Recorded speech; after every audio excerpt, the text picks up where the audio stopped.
Everyone, I am Deepak Singh Raghuvanshi here and आज हम देखने जा रहे हैं क्लास 10th सिंपल पेपर 2026 के, जो कि इस प्रकार के क्वेश्चन आ सकते हैं या हो सके तो यही के यही क्वेश्चन आ सकते हैं।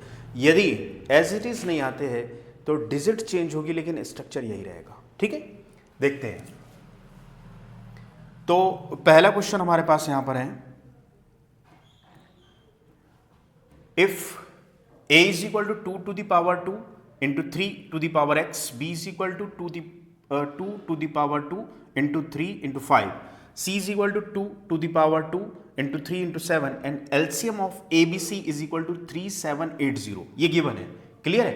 a गिवन है, b गिवन है, c गिवन है और उसका LCM इन तीनों नंबर्स का LCM गिवन है 3780। Then find the value of x। Clear है, हमें क्या करना है, value of x find out करना है। सॉल्व कैसे करेंगे इसको, ठीक है। गिवन है a is equal to b is equal to c, है ना। तो एलसीएम निकालेंगे हम। सबसे पहले क्या निकालेंगे, LCM. LCM of a comma b and c is equal to कितना आ जाएगा, 2 की पावर 2 सब में है, ठीक है। 3 की पावर x, 3 की पावर x निकालने पर 3 की पावर x निकालने पर 3 भी उसी में शामिल हो जाएगा एलसीएम में, क्योंकि ये 3 की पावर x 3 का मल्टीपल होगा। क्लियर है, तो 3 की पावर x में 3 भी शामिल हो जाएगा। उसके बाद हमारे पास है क्या, 5, और उसके बाद हमारे पास है क्या, 7। क्लियर है, 3 की पावर x लेने से 3 की पावर 1 भी उसमें शामिल हो जाएगा। But according to the question क्या है हमारे पास गिवन, ये जो हमारे अंदाज से तो ये आया है, लेकिन क्वेश्चन के अकॉर्डिंग टू क्या है हमारे पास एलसीएम, ठीक है। क्या है एलसीएम हमारे पास, गिवन है 3780। तो क्या हो जाएगा, 2 की पावर 2 3 की power x into 5 into 7 is equal to given है कितना, 3780। कितना, 3780। तो यहां पर आ जाएगा हमारे पास कितना, 2 2 ज़ा 4, 5 7 ज़ा 35 into 3 to the power x is equal to 3780। Clear है, तो क्या हो जाएगा ये, इसका मल्टीप्लीकेशन करेंगे तो हमारे पास आ जाएगा 140, 5 4 ज़ा 20, 3 4 ज़ा 12 और 2 140। क्लियर है, into x to the 3 to the power x, 3 to the power x is equal to 3780। ठीक है, तो ये हो जाएगा हमारे पास कितना, 3 to the power x is equal to 3780 divided by 140। तो ये कट जाएगा कितने टाइम्स, ये कट जाएगा 27 टाइम्स। ठीक है, तो क्या आ जाएगा, 3 यहाँ पर करता हूँ मैं उसको, है ना। 3 की power x is equal to 3 की पावर 3, तो कंपेयर करने पर x इज इक्वल टू कितना आ जाएगा, 3। क्लियर है, x इज इक्वल टू 3, मतलब c option is the correct option. Clear है, c option is the correct option. अब इस प्रकार के जितने भी क्वेश्चन आपको आए, कोई जरूरी नहीं कि यही का यही आ जाए, लेकिन इस टाइप के क्वेश्चन का जो आइडिया आपके दिमाग में आ जाना चाहिए कि इस टाइप के क्वेश्चन के साथ कैसे डील करेंगे, किस टाइप से इस टाइप के क्वेश्चन को सॉल्व करेंगे। ऐसा नहीं कि ये बुक में नहीं है, क्या है, लेकिन आपके अंदर एक क्रिएटिविटी जनरेट हो जाती है ऐसे क्वेश्चन लगाने से। ठीक है, अगला क्वेश्चन इंपॉर्टेंट है। ठीक है, हमें लगता है ये क्वेश्चन थोड़ा कंफ्यूज करने वाला लगता है कि x का कोऑर्डिनेट, y का कोऑर्डिनेट कैसे निकालेंगे, है ना। तो कैसा, यहाँ पर ये जो हमारे पास पॉइंट है, ये हमारे पास x एक्सिस है और ये हमारे पास क्या है, y एक्सिस। x एक्सिस, ठीक है, और ये क्या है, y। ओरिजिन पॉइंट 0 है, ठीक है। यहाँ से हम देखें तो 1, 2, 3, 1, 2, 3, ठीक है। x से इसका डिस्टेंस 2, ठीक है, और y से y वाला पॉइंट कौन सा है, 3। तो ये जो पॉइंट है हमारे पास वो है 2, 3। अब पूछा क्या गया है, ठीक है, क्वेश्चन को देख के लगता है कि क्या होगा, y एक्सिस से इसका डिस्टेंस पूछा, तो हमारे दिमाग में सबसे पहले आता है कि ये वाला जो पॉइंट है x है, ये वाला जो पॉइंट है y है, तो हमारे दिमाग में सबसे पहले आता है कि शायद 3 होगा। लेकिन ऐसा नहीं है, गौर करने पर हमें पता लगता है कि ये जो y एक्सिस से इसका डिस्टेंस है, मतलब इस वाली डिस्टेंस की बात की जा रही है, ये वाले डिस्टेंस की बात की जा रही है। क्लियर है, y एक्सिस से जो हमारा डिस्टेंस है, इस डिस्टेंस की बात की जा रही है। तो वास्तव में क्या है, वो 2 यूनिट। यहां से देखिए, ये वाला डिस्टेंस, ये वाला डिस्टेंस कहीं भी हम देख लें तो वो क्या है, 2 यूनिट। क्या है, 2 यूनिट। क्लियर है, 2 यूनिट। ठीक है, तो ये जो option number A is the correct option. Clear है? अगर एक्स एक्सिस से डिस्टेंस पूछे तो वो होगा वाई का कोऑर्डिनेट, वाई एक्सिस से डिस्टेंस पूछे तो वो होगा एक्स का कोऑर्डिनेट। क्लियर है? अगर एक्स एक्सिस से डिस्टेंस पूछते उसकी, एक्स एक्सिस से डिस्टेंस कितना है 3 यूनिट, ये देखो यहां से ये जो ये है ये वाली ये 3 यूनिट एक्स एक्सिस से, ये एक्स एक्सिस से इस पॉइंट का डिस्टेंस कितना है 3 यूनिट वाई कोऑर्डिनेट। तो आपको एक ट्रिक समझ में आई, इतना करने की आवश्यकता नहीं, एक बार उसे समझना है। क्लियर है? अगर एक्स एक्सिस से डिस्टेंस पूछे तो वाई का कोऑर्डिनेट लिख देना है, वाई एक्सिस से डिस्टेंस पूछे तो एक्स का कोऑर्डिनेट लिख लेना है।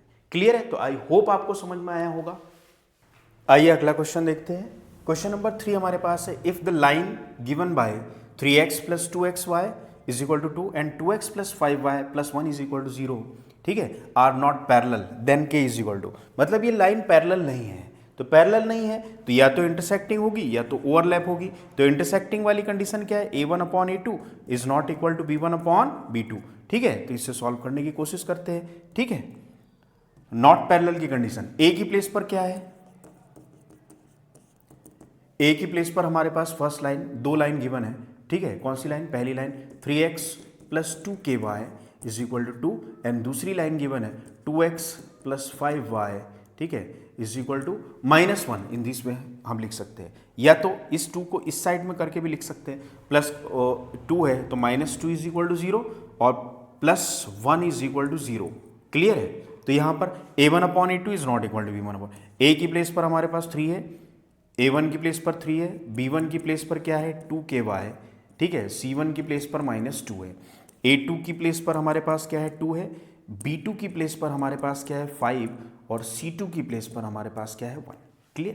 पहली बार समझना है, फिर तो हम ऐसे ही कर सकते हैं जैसे यहां से 3/2 is not equal to 2/5, intersecting line के लिए है ना, कंडीशन लगाएंगे a1/a2 is not equal to b1/b2 की। तो 3/2 is not equal to 2k/5, तो 2 2 ज़ा 4k इज इक्वल टू कितना, 3 5 ज़ा 15, तो क्या हो जाएगा 15/4 is not equal to. Clear है? तो वो आ जाएगा। तो यहाँ यहीं से सॉल्व कर सकते हैं हम। ठीक है, तो ये वाला जो B option is the correct option. ठीक है, तो क्या हो जाएगा यहाँ से 3/2 इज नॉट इक्वल टू, ये वाली कंडीशन लगाएंगे, b1/b2 मतलब 2k/5। ठीक है, तो क्या हो जाएगा 2 2 ज़ा 4k is not equal to 3 5 ज़ा 15, तो क्या मिल जाएगा हमें यहाँ से k is not equal to 15/4। Clear है? तो b option is the correct option. Clear है? B option is the correct option, क्योंकि जब पैरेलल नहीं है तो इंटरसेक्टिंग होगी, पैरेलल नहीं है तो इंटरसेक्टिंग होगी। क्लियर है? ठीक, चलो यहां पर देखते हैं, if sec theta plus tan theta is equal to x है, then sec theta minus tan theta will be, क्या होगा?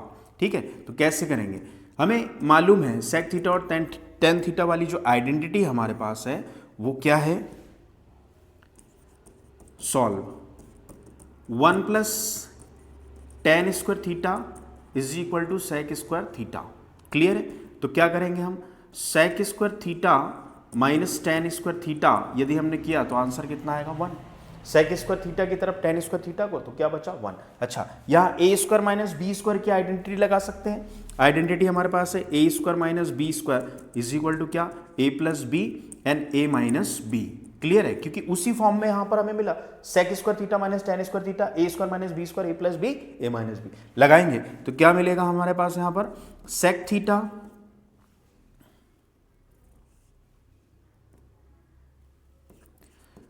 Theta plus tan theta, sec theta minus tan theta is equal to कितना 1। ठीक है, तो क्या हो जाएगा, अब sec theta plus tan theta is equal to हमारे पास कितना दिया है x, क्या दिया है उसकी value x, sec theta into plus tan theta is equal to x, तो इस वैल्यू को उठा के कहाँ रख देना है, यहाँ पर, तो रखा हमने, तो इसकी प्लेस पर x रख दिया। ठीक है, इज इक्वल टू क्या हो जाएगा, इंटू में क्या हो जाएगा, sec theta minus tan theta is equal to 1। ठीक है, तो वैल्यू किसकी निकालना है हमें, sec theta minus tan theta की, तो sec theta minus tan theta is equal to 1/x। Clear है? Is equal to 1/x। तो d option is the correct option. तो इस प्रकार के जितने भी क्वेश्चन है जो आइडेंटिटी के बेस पर है, एक ये आइडिया यहां से हमें मिल जाता है कि कैसे सॉल्व करना है। क्लियर है? तो आई होप आपको ये समझ में आया होगा। प्रैक्टिस करती रहे, प्रैक्टिस करते रहे, पॉजिटिव थिंकिंग रखें, मेहनत करें। Thank you.